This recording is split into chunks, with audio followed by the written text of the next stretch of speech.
रामकृष्ण मंडळी. तर आज आपण बनवत आहे राजमा. त्यासाठी राजमा 1 तास आधी कोमट पाण्यात भिजू घालायचा.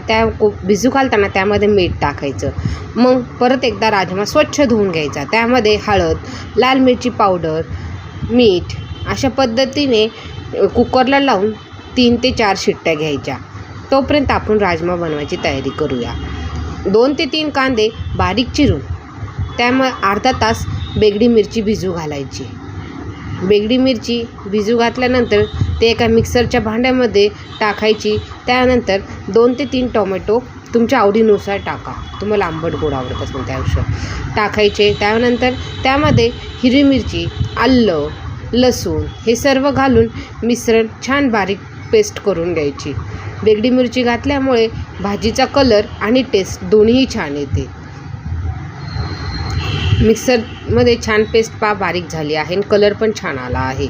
एका कढईमध्ये तेल गरम करायला ठेवायचे. त्यामध्ये तमालपत्रे, दालचिनी, जिरे, कांदा आपण बारीक चिरलेला तो घालून छान पेस्ट कांदा छान परतून घ्यायचा आणि आपण मिक्सरमध्ये बारीक केलेली पेस्ट त्यामध्ये टाकून ती पण छान परतून घ्यायची. तुम्ही पाहत असाल व्हिडिओमध्ये कांद्याचा किती छान परतला आहे आणि तेल पण सुटलं आहे. पेस्ट चांगली परतून घेतल्यानंतर त्यामध्ये हळद, काळा मसाला आणि लाल तिखट हे टाकून हे पण छान परतून घ्यायचं तेल सुटेपर्यंत.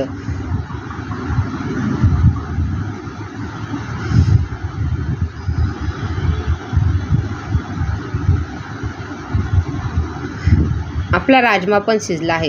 कुकरची शिट्टी गार करून आपण चेक करू शकता राजमा किती छान शिजला आहे. राजमा चांगला शिजल्यानंतर पोट पण दुखत नाही आणि राजमा शिजलेले आपल्या ग्रेव्हीमध्ये टाकून एक छान उकळी घेऊन झाली आपली राजमाची भाजी तयार. वरून कोथिंबीर आणि कसुरी मेथी टाकायची. व्हिडिओ आवडला असेल तर लाईक करा, शेअर करा, सबस्क्राईब करा चॅनलला.